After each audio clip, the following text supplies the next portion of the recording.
think we'll get started. So thanks, everyone. Welcome to today's Fosway 9-grid for talent and people success Ask the Analyst session. I'm Martin Cousins. I am the head of content at Fosway Group, and I'll be facilitating the session. And as I said earlier, for those who have just arrived, my colleague Jack Smith is also helping out, and Jack is making himself known in the chat. David, can I just ask you to do the slide, please? Thank you.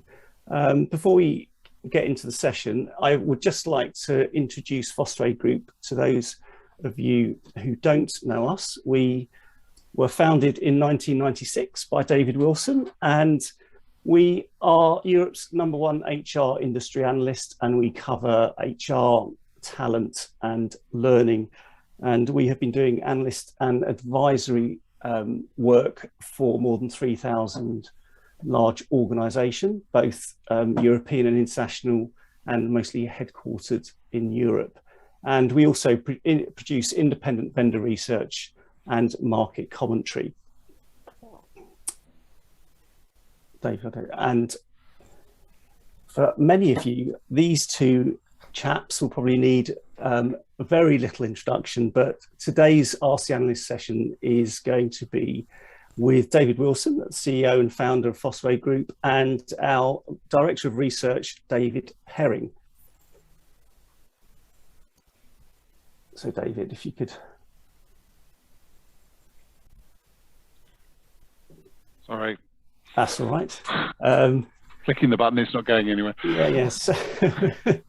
So we've got until 4 o'clock today, and this is just a brief overview of how this is going to roll. As I was saying earlier, everything's going to happen in the chat panel. So if you could pose your questions there, and make sure that at the bottom of the chat panel, you'll see that there's an option to, next to 2, it says panelists, but you want that to be selected to everyone. So you want to share the question so that everyone can see the question. If you don't, it'll only go to the panelists.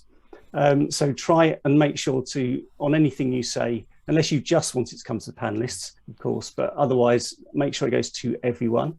And as I said, if you put the questions in there, Jack and I will be collating them. And when we get to the Q&A section, I'll be posing the questions to the two Davids.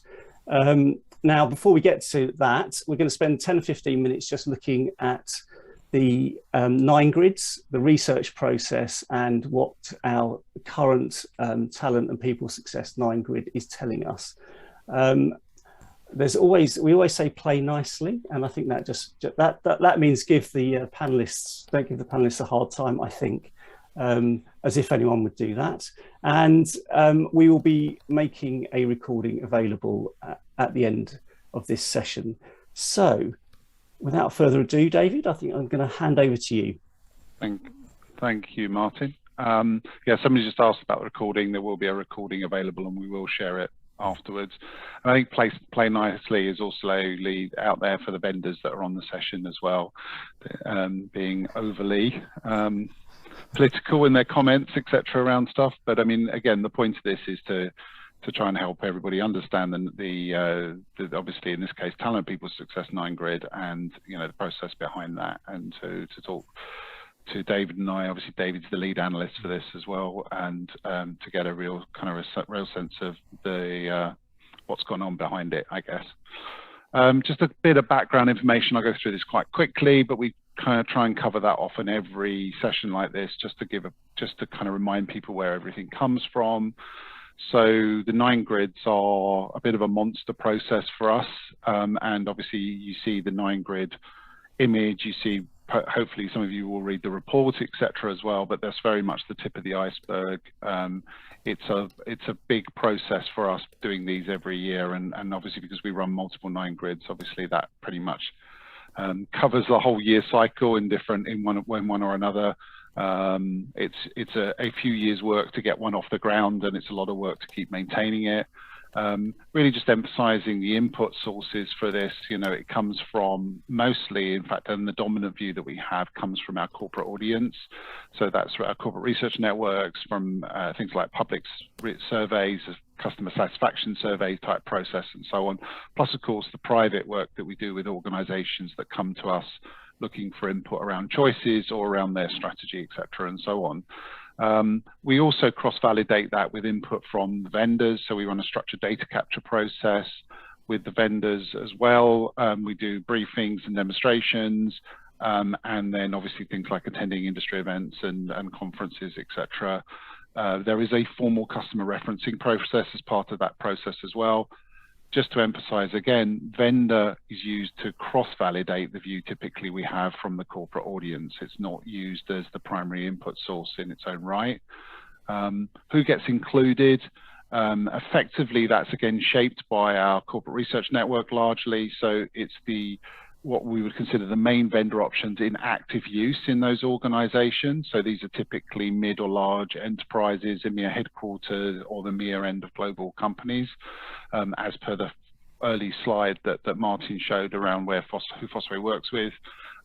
We also look, of course, at the vendors they're also considering, but not necessarily using as well, and other innovative companies, startups, etc., that we believe have a potential to kind of fit into that. So we have a much bigger lens, and there are a lot larger group of vendors that are considered as part of the process. We can only include a finite number, although that number seems to get larger each year. In reality, there is a very finite limit on the number we can include. And we're also obviously tracking a lot of vendors that aren't in the 9 grid as well. It's not a pay for play. You can't buy your way onto the 9 grid, nor can you buy your way off it. You can't decline to be included. We include who we think is relevant based on that criteria that I said before. As I said, the primary analysis point of view is based on what the customer view is, the corporate view of the companies. The vendor input is very important to us, but it is a secondary input used to cross-validate. It also is useful to identify areas, as all of you know, this is a very active market. There's a lot of, mergers and innovation going on. So obviously it's really important for us to obviously track and make sure we've got that latest story as well from the vendor side, but we are trying to very much weight this towards the view that's relevant for the corporate buyer rather than necessarily the view that the vendors want us to just have from a marketing perspective. So we have lots of data. There's this big iceberg of data, etc., behind these things, and we obviously also can use that as part of providing things like advisory input to organizations around vendor choices, etc., as well. The 9 grid, we again emphasize this all the time, is much more than the diagram. I mean, the diagram that people see, the actual 9 grid itself is important, but so is the information behind that, and particularly things like the key trends, market trends, solution trends, and so on, and also understanding of the criteria that make up the actual 9 grid and the specific one we're considering. So in this case, talent and people success, really trying to understand what are we looking for, what is that functional scope that we're looking at as part of that process, etc. Read the report, it will give you a lot more insight around that, and certainly we would recommend to people that they do that. There is also an intro guide that's referenced if you really want a lot more detail to understand, how things like the trajectories work and the more detailed interpretation as well. So I would strongly recommend that. So kind of that's really the background story around the 9 grid. Well, I'll hand over to David for a couple of slides, really just talk about the talent, people, success, and where that kind of positions in everything. Yeah, so we take a broad view of the total, what you might call HR systems market space around cloud HR, and we see effectively the entire sort of people success almost market space as being a subset and maybe a slight variant of many of the functionalities you may encounter in the cloud HR environment. But whilst cloud HR really focuses on organisational management, people management, increasingly things around workforce, payroll, and service delivery, the area around people and talent success is really about trying to pick up those things around recruiting and onboarding, learning and development, career mobility, performance and feedback, engagement and well-being, as a blanket environment, and across that you end up with elements of intelligence and integration, bringing those different elements together, either as an integrated suite or as a specialist looking at, say, employee listening or things around employee engagement, for example. So it really is trying to sort of look at the broader set and have a specialist view.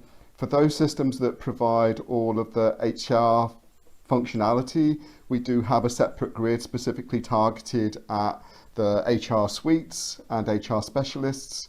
But all of the categories that we track within the talent and people success grid, within our matrices and criteria, are shared both between the HR cloud and also the talent and people success groups as well. So we're able to create a little bit of a mapping to say, even though, so for example, Workday aren't included in the 9 grid for talent and people success because they provide the entire suite to some extent with gaps, then they're covered by the HR cloud, but we're able to provide some cross mapping to say relative strengths and things like that. So it's a focused view, but it does have some connections across into some of the other areas, and HR cloud being the most significant. Last year, it's probably worth sort of reiterating that we made a significant change in our view of the market space, and it's been something that had been bubbling away probably for 2 or 3 years, if not longer, before that. And we moved away from talking about and having a grid targeted around integrated talent management, and we focused on a whole new interpretation of talent and people success, which has really been driven by the corporates and their view of how they are driving organisational success, and probably a change in expectations across generations, and a sense to some extent that some of the foundational approaches to managing talent weren't necessarily fit for the modern workforce. So you sort of have a whole list of categories that we would have probably referred to more 5 years ago that we've started to transition to, or extend is probably a better phrase, into areas which probably focus a lot more on organisational agility and people enablement. So if you go through each one of these, there's some really quite interesting underlying trends which sort of bolster this sense of, yes, you can do workforce planning, put my teeth in, but on top of that, in a modern environment where organisations are increasingly trying to be more agile and more flexible, actually think about agile talent allocation. So actually not have a long process, which is primarily manual. Think about how we automate and free up and make faster decisions and be more flexible and more fluid. And as you go through each one of those areas, whether that's talent acquisition and think about flexible resourcing, talent acquisition about hiring and flexible resourcing, thinking about how do we make the most of our partners, our contingent workforce, the extended talent pool outside of our organisation who we haven't hired yet, and also internal employees. You can go through pretty much every one of those layers, whether it's about appraisal and think about what actually drives better success for individuals and organisations, what adds a higher level of agility and a higher level of value. So each one of these layers, as you go through and sort of flick your eyes over and think, actually, yes, we can think about appraisals, but actually continuous mentoring drives a much higher and more agile approach to driving performance. Think about employee assistance. Actually, yes, we used to have a hotline where people could ring and say, I'm not feeling so good and my mental stress is burning out. Actually thinking about the other things you put around how you build resilience, think about sustainability and well-being is almost a new level of extension. And I could go through more of these, but I don't want to use up all the time. So yeah, feel free to flick through those. If you have any questions, please pick out any ones that maybe aren't so clear, and we can answer those a little bit later. But hopefully that just gives you a little bit of a flavour from the old foundational view into the more progressive and agile differentiating sort of view.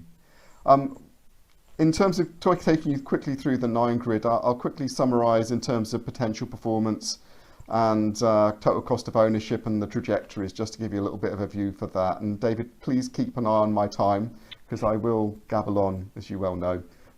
So keep me honest. No comment. So in terms of potential, we tend to think of that as being 2 specific things: scope and sophistication. So really it's the breadth of the solution and its sophistication. So the amount of variety and I can't think of another word for sophistication, to be honest. I think maybe that speaks for itself, but how advanced it may be and how flexible, especially within larger, multinational, complex organizations. So the ability of providers to cope with all the complexities around that. And some of that is functionality, but it's also service and support reach. So can they provide global support 24/7? Do they have offices and multi-language support to engage with your users or you and into the deployment? How rich is their ecosystem of partners and things like that? So in some ways it is about functionality, breadth and scope, but it's also about service capability on a global basis. Performance we tend to talk about in terms of 3 steps. Do they get selected? Do they get shortlisted? Do they get selected? Do they win? And do they make their customers ecstatically happy? So is there strong levels of customer advocacy? And the more you are on the right hand side, the higher levels there is of that sort of almost that market momentum and almost going to say love from the customer. And that is very palpable. We do lots of customer calls to get a sense of where that advocacy lays. And the repetition of the smiley faces and some of the incidental things that you hear really give you a really strong indication of people's success. And we ask some really interesting questions when we're talking with clients around what differences it made to the organization, what do the CEOs think of the platform, to try and get a sense of the depth that it's had in terms of its effect.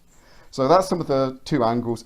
The color of the box gives you an indication of, is it a lower cost, total cost of ownership? So that's not only the purchasing price, but also the maintenance and overhead and innovation cost. But also you have the mid-layer and higher cost to some extent, but it is total cost of ownership, not just a license fee. So that would be expressed in the number of admins, the amount of long time it takes to roll out, the complexity of the configurations that you may need to do, and the heavy lifting that may be done by AI, for example. On the other side, you also have the color, which, the size, which is the presence, and that's weighted to European global organizations. So you may see providers on here who are huge in the US, who have a smaller footprint currently in the UK and in Europe and across EMEA. So we tend to dial this through the lens of what's in the local territory, both in terms of office, clients, and people on the ground to support and implement. So that probably gives us that cool area. The final thing to highlight is just in terms of the positioning within a box. That is relative to the individual vendor themselves. So it shows you their trajectory against their potential and also their performance compared to where we would have seen them potentially last year. So where people have got ongoing momentum growth themselves, that's expressed. It's not a relative position to others. So that's probably the key explanation of the chart itself. David, I'm not sure if there's anything else you want to add to that. No, I think the only thing I would add is that we zero base it each year. So effectively, and it's not a linear score, it's banded. So effectively there's a high, mid, low rating that gets kind of put across each of the things David's talking about. You know, we assess it each year from scratch relative, and when we're doing relative functional, for example, assessment, it's based against the other functional assessments for that year as well. So because obviously everybody's moving, and I think that's the final point about trajectory, David. You know, when you talk about relative trajectory, somebody can be moving forward, but moving forward slower than everybody else. So effectively, in overall market terms, they might be not growing as fast, but still growing, and that might still mean that has a more negative effect on their trajectory relative to the overall market as well. So it's relative to themselves and the overall market. So, and we always have a lot of questions related to relative positioning within, you know, the trajectory positionings within a zone. So. The other thing I've got to say is just the sense of we see every box as having value. So there is never necessarily a bad choice within the grid. They're just at different levels of maturity. And what we tend to find is people who are newer entrants to the market space tend to be a little bit more on the left-hand side because they're emerging into the space quite often. So that brings with it some challenges potentially for buyers in terms of the maturity of the service, operations and things like that, or the proof around the deployments and the employee experience. But everybody on here has good reason to be on here because they're already servicing some interesting clients. So key headlines, David? Yeah, key headlines. Significant growth in specialists. I think that's partly because the paradigm has changed around talent and people success to some extent from being talent management, and that reshaping of the employee experience primarily is something that organisations are trying to reimagine, and they're not necessarily, or haven't over the past few years, naturally found that always in their broad suite providers. And that's led to a proliferation. My sense of that is that may see some consolidation over the next few years, especially around some of the interesting areas like skills and talent mobility, which is an explosive area in the market space overall. Skills and to some extent the inability of organizations to attract talent.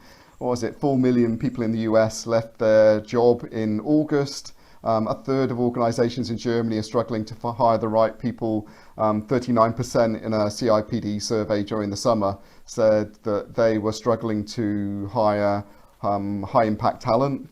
So there is a dearth of skills, and that's changing people's sense of both how they harness their internal skills, identify those skills, develop them, but also make sure they're having the best people in the right role at the best time, in the fastest time possible. And that drives not only optimises organisational effectiveness, but it also is a really strong driver of employee engagement and employee retention. There was some really interesting LinkedIn research from about 4 years ago where they picked up 32 million user profiles and found that you were effectively 20% more likely to stay within an organisation if you'd had a move within your organisation than if you'd not had a promotion or even an internal move. So there's some really interesting stats which show the importance of talent mobility around retaining people and also being a tool to attract talent as well. So that's been a boom part of the market space. But I think overall we've sort of taken this broad view of some of the limitations of talent management is it didn't necessarily pull the levers around people's success, especially as we enter this hybrid working environment where actually we're working sometimes in the office, sometimes at home, sometimes with a local lockdown, sometimes without a lockdown, sometimes we're working from home because we have a COVID case within our family. There's a disruption to work, and that's also driven partly by a fragmentation of work as well. And in this environment, what does it mean to have a culture, an organisational culture? How do you make sure people are engaged? How do you drive their development? Actually, many of the processes that we used to have were maybe slow and ponderous in an environment which is now fragmented and moving much faster. So we've sort of taken the view of trying to include really important parts of the talent cycle around employee listening and thinking much more about how skills really drives engagement and drives organisational potential and unleashes potential. So that's been quite a significant change, and that's really been encapsulated in some moves around the employee experience and thinking about the employee experience about what it actually does to people rather than being the UX, which is, or the process, right? It's the outcomes for the individual, which really is the experience. And to some extent, traditional talent management really had a very small community that it focused on, typically the top tier or the technical groups. It was a limited group, and actually we need to look at all talent now, as many of the issues around UK supply chains have started to prove. So that's a quick summary. Again, Dave, if you want to add something on top of that, that's probably something that yeah, I think that last point, David, that you make, which is really important there, is that I think, and we talked about it a lot in the 9-grid transition last year when we changed from talent management to talent and people success, is the democratization of who the talent is. And I think COVID has massively proved that it was the person on the desk, or the person on the front desk, or the person driving the lorry or whatever it was that turned out to be critical talent rather than just your CEO. And I think that democratization of the talent process and the level of disruption we're seeing around some of the silo topics here is really enormous. Most of the large corporates that we're talking to are really looking at things like talent marketplaces. There's a massive land grab for things like skills from HCM above, but also from within the talent space, and almost all parts of the spectrum are trying to own it. So it's quite a complex world. I think the interesting reflection was that statement, the rise of the specialist, is probably the first time we've drawn a 9 grid and looked at it and go, oh, there's a lot of squares on there.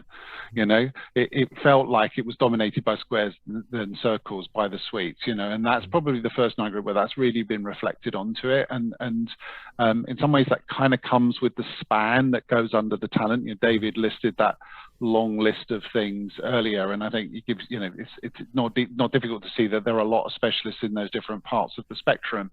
But I think the fact that they're now really starting to dominate a lot of the agenda, and the challenges on the suites to follow rather than the other way around, I think is really a dominant thing. But it's probably a good time to hand back to Martin and maybe start to think about questions and so on. Yeah, I can see an interesting one already from Fabio.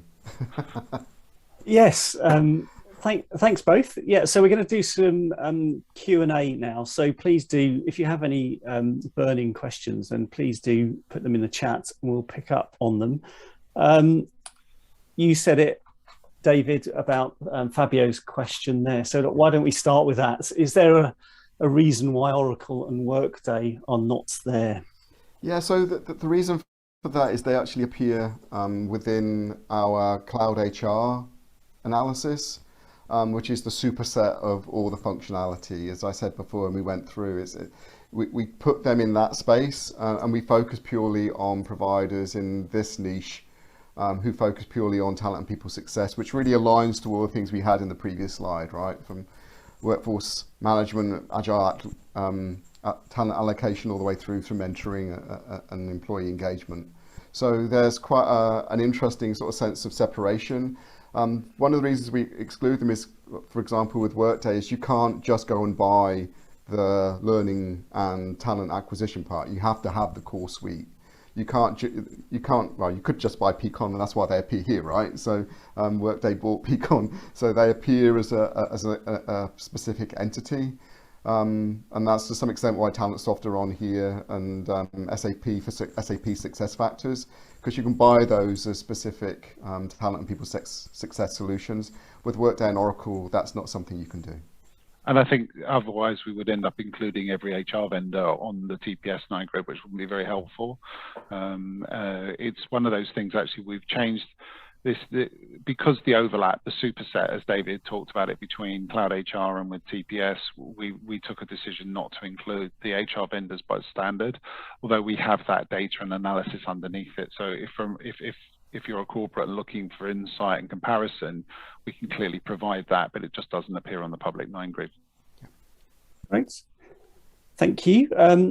So we've got a question from Carol here about coaching and whether you see coaching to be bolted on to some of these providers. Is this something that we will see in talent and people success vendors? Where does coaching sit? I think it's a huge area, right? And I probably broaden out that label around coaching into mentoring as well, because I think what we've seen through many organizations is not just the importance of coaching by managers within a hierarchy. There's also a whole layer of mentoring and almost peer-to-peer support, or expert-to-peer support as well, which is a growing need. What's fascinating about many of the opportunity market spaces that we're seeing is they're not just looking at trying to connect people to work opportunities or learning opportunities, to people's aspirations or career trajectories. What they're also doing is trying to connect people to mentors who can help accelerate them into new roles or new work.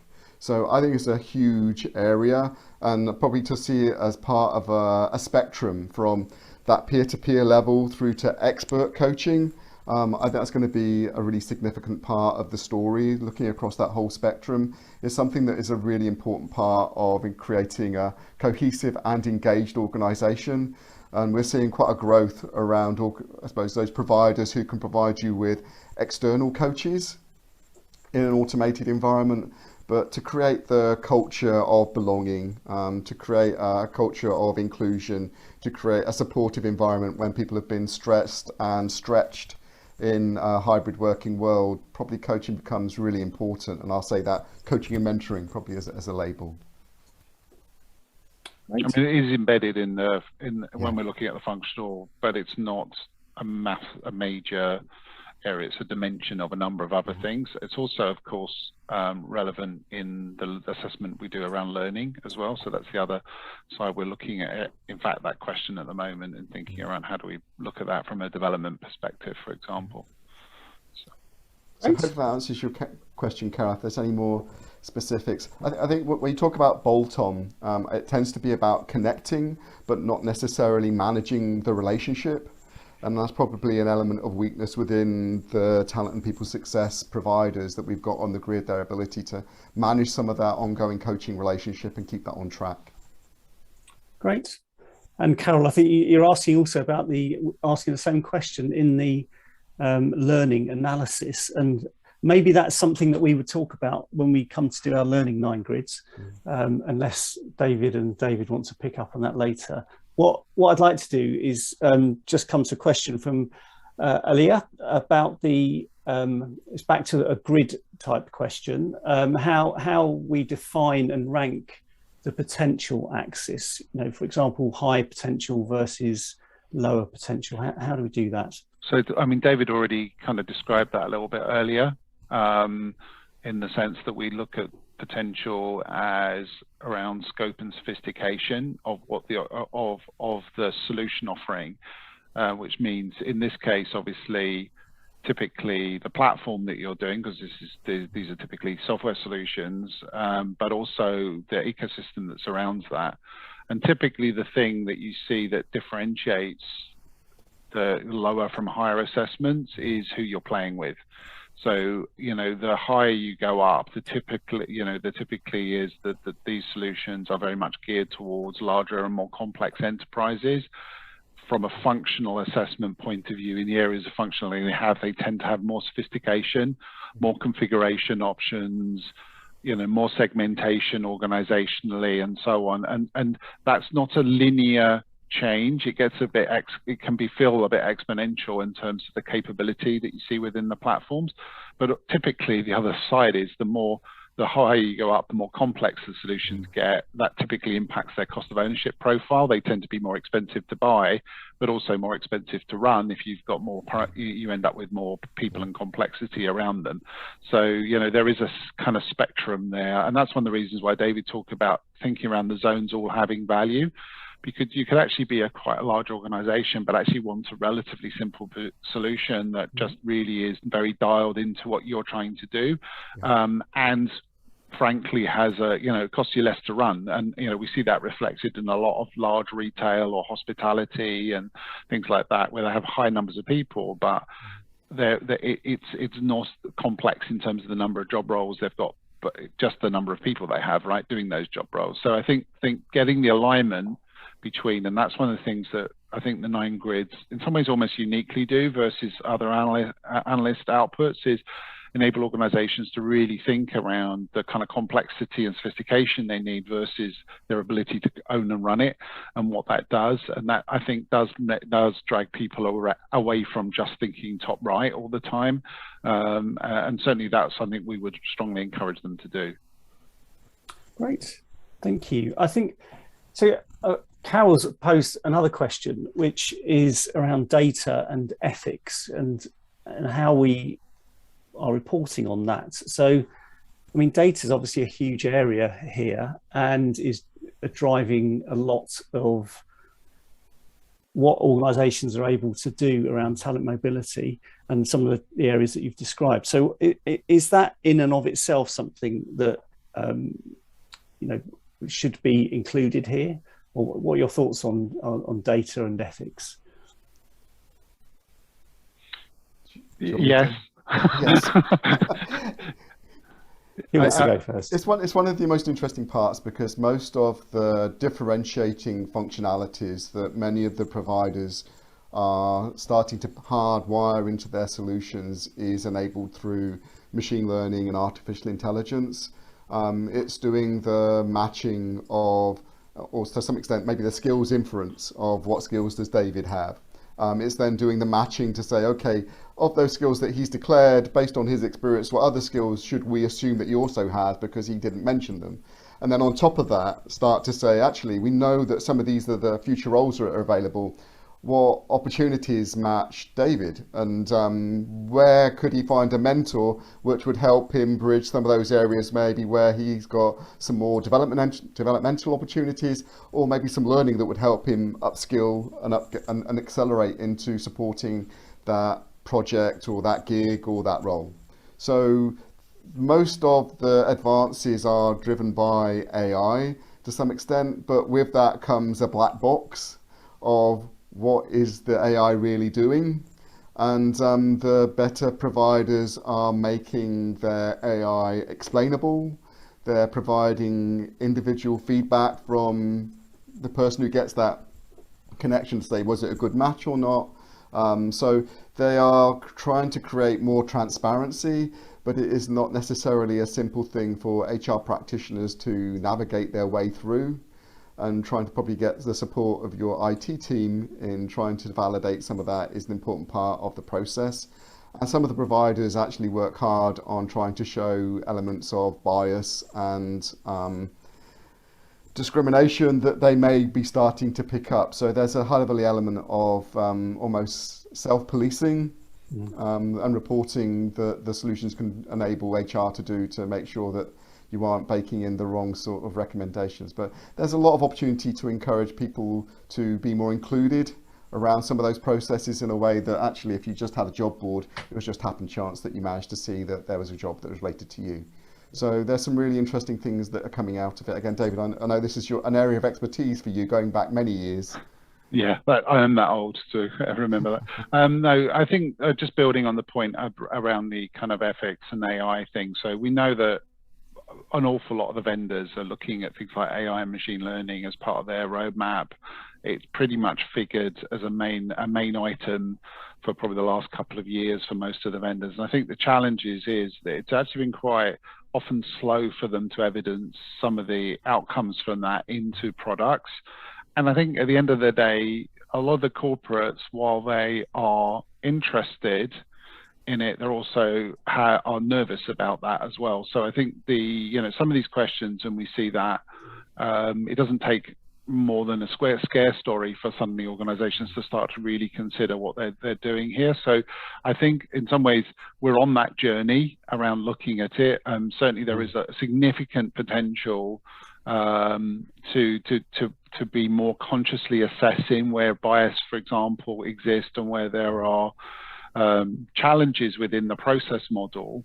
But actually, I think it's an area that to some degree the vendors need to bring the corporates with them, right? As well as obviously making sure that they are managing innovation at a pace the corporates can keep up with. That's a statement that we've made quite a lot. Innovation in the product is pointless unless it leads to innovation in the customer as well. So in other words, if companies are not turning that stuff on, then at the end of the day, it's not really delivering value. So I think that's an interesting challenge across it. One area that is really, really obvious around is skills. And in particular there, you've got this massive land grab going on for skills from HR, from recruiting, from learning, and within the wider talent of people's success. And I think one of the challenges here is they only see the data they see, right? So they're only looking at it based on the context in which they're operating, and probably none of them have really got any detailed value about the work you're actually doing.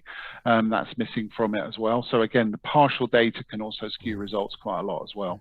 Yeah. And just to add to that, I think there are some solutions in here, say, for example, the ones that target employee listening, which are well used to the ethical treatment of data. So they make sure that people's anonymity and views are protected when they're doing their feedback for the organization, and try to feed back to some extent aggregated scores.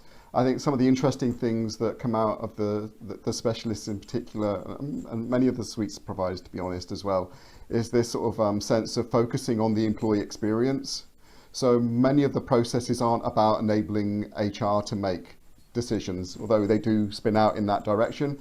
A lot of it is about the personal enablement of the individual. As David said before, being a more democratic, more open organisation, which is more inclusive. And I think that's sort of hopeful for the future, but doesn't mean we shouldn't be watchful. Yeah. Okay, so we've got a couple more questions. We've got one from, we'll go with Jacques first. He's asking, over the post-COVID next 2-3 years, do you foresee talent management being more or less automated, or the same amount over the coming years? My personal view is I think it's inevitably going to become more automated, and actually it's going to be about people success rather than people management in a way. So actually it's about enablement and empowerment being the watchwords. So I think it is a fundamental shift, like David said, around the mentality of HR teams around, yes, you can have some management processes in, but they don't necessarily scale or reach out to your full talent potential of your organization. Actually, the automation enables you to scale and reach. And the more you can empower individuals to make better decisions, the more you can encourage people maybe with limiting beliefs or elements of constriction around maybe their own caring responsibilities to be involved in broader sets of work and release their potential. Actually, that's a huge shift forward. So I think of it as being less about management and more about empowerment. And with that comes a great deal of automation. Yeah. I think the other thing is the pandemic kind of has led to a massive acceleration to the need for this stuff to be done digitally as well. So because obviously people aren't in the workplace so much or at all, you need to be able to put in place the kind of processes and systems to be able to enable that on a more disconnected basis effectively. So that's actually accelerated, I think, a lot of this market, and particularly in the mid-market as well. Maybe I think some of the big companies were already trying to think in that direction, but maybe they were, obviously they have kind of, it's like turning the super tanker, right? So it's a big task to do it. In the mid-market, you know, frankly, a lot of the HR solutions really didn't do a lot of this stuff. So we've seen a huge acceleration in the interest around that kind of talent and people success, you know, driven from what outcomes does that drive for the people themselves, rather than, you know, an HR tracking vehicle or an admin support vehicle or something like that. So I think that's an important point as well. And I think what shouldn't be underestimated is this importance of organisational agility, which again sort of puts that whole focus on speed and flexibility. And what's been interesting from our HR realities research is, after profitability being the number one rate sort of driver between HR strategy, actually it's organisational agility which comes in number 2. So how you can increase the flex, the ability for people to make more local decisions, to surface new projects in more flexible ways and get better inclusion, actually is hugely important to the success of future organisations. And we've seen through the COVID crisis some great case studies of organisations that were using opportunity market spaces to unleash the potential of their organisation in unexpected ways. We've mentioned many times in the past people like Unilever and Schneider Electric, amongst others.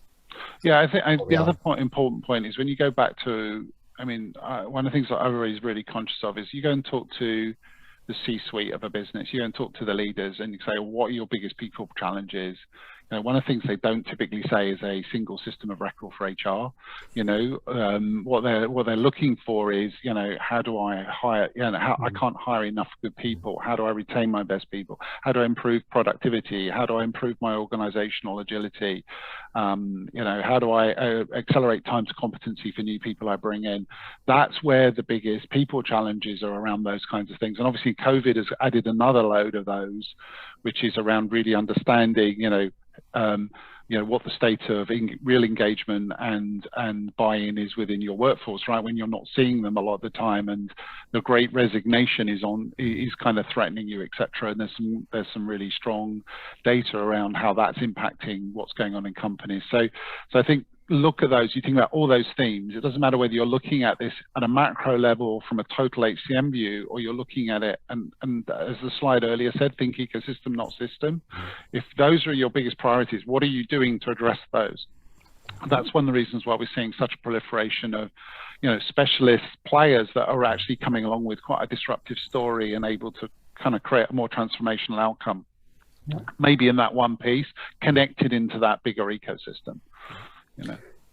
Great. So I wanted to come back to talent mobility, but there's just following on from what you said there, David. Rob's asked a question around through our evaluation of suites and specialists and from customer interactions around talent and people success, are we seeing any preference for multi-product solutions from single vendors versus best of breed across specialists? I think this is a really funny discussion. I mean, it's quite funny because I remember a couple of years ago, David and I being at a conference in the States and talking about stuff, and we were sat there listening to it, and you almost had a thing which was suite versus best of breed versus app. And at every level, whoever you spoke to, whatever their vested interest, they thought they'd won that battle, right? So the suite vendors thought they were dominating, the app vendors thought they were dominating, the specialist vendors thought they were dominating, etc. So I think to some degree, it's that all of that's going on all at once. There is no doubt that IT has a strong preference for suites that cover off multiple kind of parts, whether that's across the talent spectrum or across HR as a whole, etc. It makes their life a lot easier, but then they're not accountable for the people outcomes, And I think when we then look in it, I think especially when you're talking about European organizations, where you also have an organizational complexity to the landscape, right? Multiple jurisdictions, multiple employment regulations, and so on, you tend to see a fragmentation of the systems. So even if core HR is quite standardized, when you look at a lot of the other processes, they're not, right? So I think that kind of approach, and that's the world we're in. And as I said, if you're trying to positively impact one part of that, because that's a critical people issue for your organization, what we tend to see, particularly larger organizations, will tend to at least temporarily implement specialist solutions to address that best of breed components and bolt it into their ecosystem. At the same time, their HCM provider, the Workdays, the SAPs, the Oracles of this world, but also the tier 2 level, the kind of and the Ceridians and the Accesses and whatever, they're all trying to sort of own that space as well. And I think that constantly is a kind of a battle that goes on, but it comes down to it at the end of the day, when is good enough, right? And if for you this is a critical problem, then you need to be best. You can't be good enough, in which case that really pushes you at trying to be a bit more agile, probably being more disruptive, probably looking at a best of breed. And there will be areas where that is critical for you, areas where it isn't, and therefore you will always end up in that kind of battle. Yeah, I think what's interesting is when we talk to the organisations who've made the most progress around things like talent mobility, they started their journey at least 3 years ago in terms of setting out some of the strategic vision. So in many ways, some of their thinking pre-existed before COVID. And what COVID did is accelerate their thinking. But because most of the suites didn't have the functionality that they were really looking for, they had to engage with a more niche specialist provider. The big suite providers are rapidly trying to catch up. But what's interesting is those people who've made some of those early gambits on early, I suppose, specialists have built up some real interesting kudos. They've got some interesting learning, they've got some interesting execution, they've proven systems to some extent for some of those organisations. So actually it's quite an interesting sort of movement of deck chairs around the decks. You can see the suite players starting to enrich and grow some of their capability in that space, but it's not so necessarily advanced in practitioner experience because they're a little bit later to the party. So there's an interesting war of where does the predictable layer of success lay? And some of that doesn't necessarily lay with some of the suite providers at this stage. Okay, so I'm going to quickly come back to talent mobility, which is something that you picked up on earlier, David Perring. You said it's a really hot area. So just how significant is it in terms of the impact that technology is having on this area, bearing in mind talent mobility previously was quite a manual type of process within an organisation? Yeah, I think I'd pick out 2 case studies, right? And these are public, so they're things that people reference them. I'm sure they can offer some more, but there are some really interesting things from Schneider Electric last year when the lockdowns happened. Because they'd had implemented their opportunity market space, they were able to release 45,000 hours of work within 3 months, without having to lay anybody off or hire some new people, right? Likewise, the CEO of Unilever said the reason we've been able to transition so seamlessly through lockdown is because of our platform, which enables talent mobility, and a whole program. So the reaction of organizations to how these tools are helping them respond to volatile situations and cope with them more seamlessly. The great feedback we've heard from employee listening platforms that say the reason we've got high levels of or lower levels of employee attrition is we've been able to listen to our employees at distance. We know how they're feeling. We've shaped our policies to reflect on some of their drivers. They've very early realized the implications of hybrid learning and thinking about what that means for managers and teams, and they're able to act on that intelligence. So I think it's an area which is to some extent sort of had huge impact. It's had huge impact already, and others are trying to sort of find their way in that journey too. I think it also aligns with Dave what I was saying earlier. You know, organisational agility is well, two things. Organisational agility is huge, right? We've turned businesses on a dime, as the Americans would say. You know, we've literally had to kind of reinvent the way we're working, and in some cases, we've closed down. Some businesses have completely closed down certain parts of their businesses and shifted to others. That, you know, how do you support that agility, right? Second point is we can't hire, particularly if we come out, we're struggling to hire key talent, and that story is everywhere around the inability to hire skilled people. So really joining up the view of you know, saying like, these are the opportunities that we have available, you know, who's interested, whether, and sort of joining that up from an external view and an internal view as well is really, really important, and it massively ties into both of those points.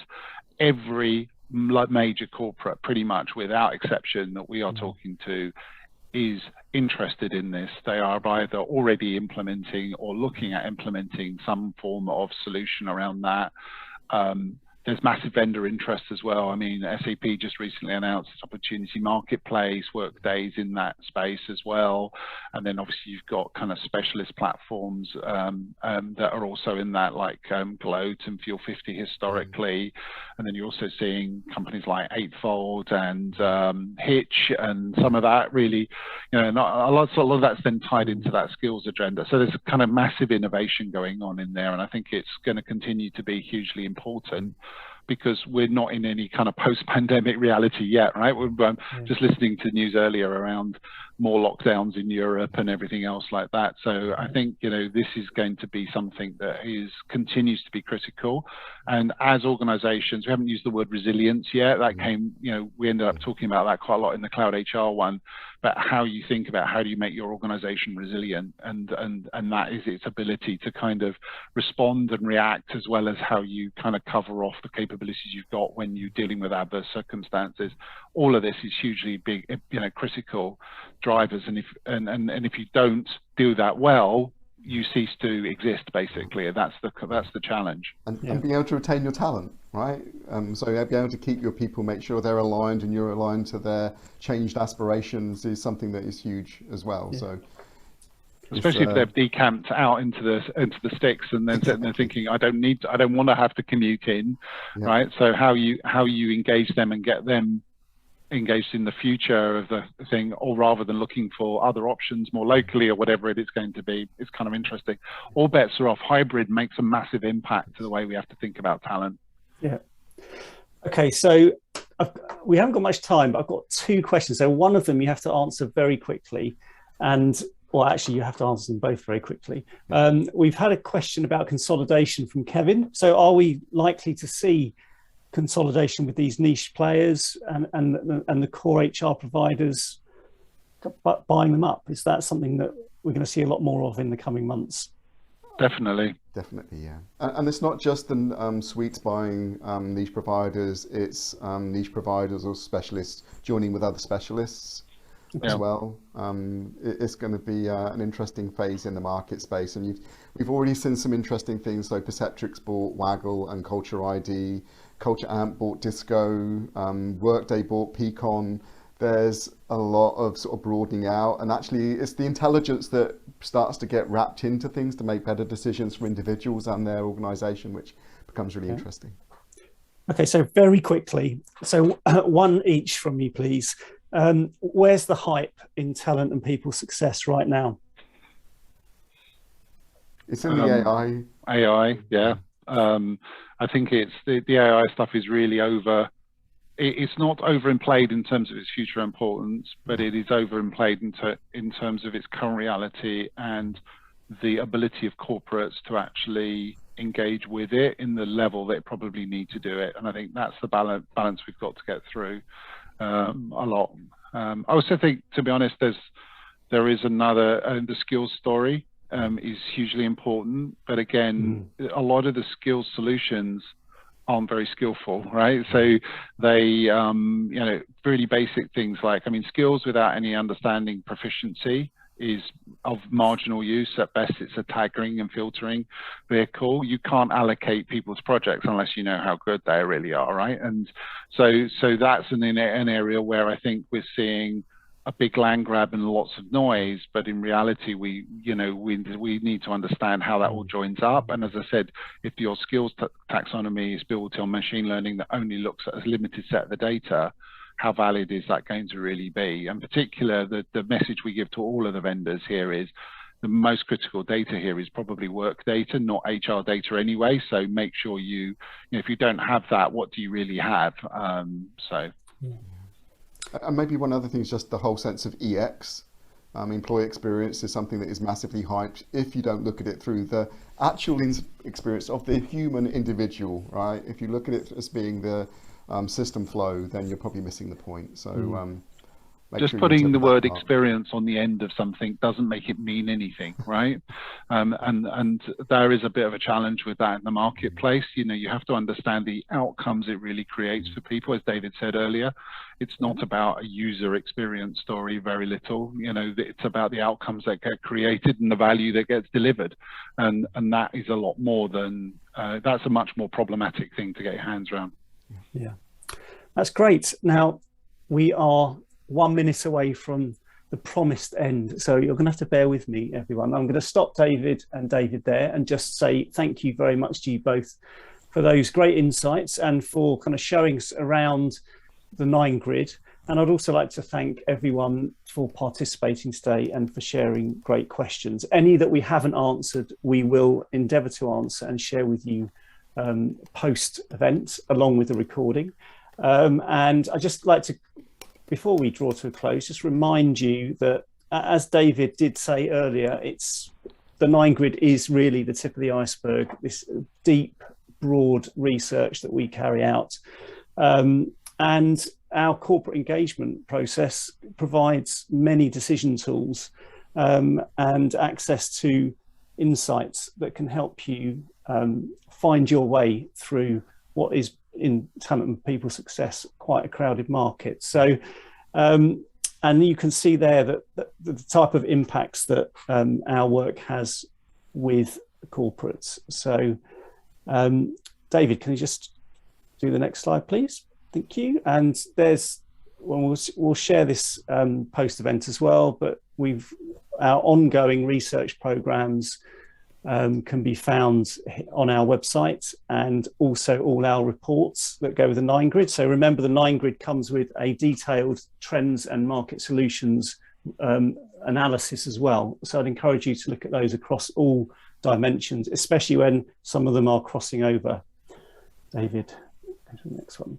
Thank you. And of course, we have our German site too, where you will find all of these reports and analysis and insight in German too. So if you're on the UK homepage, you will see on the top left-hand side that you can toggle to the German version of the site.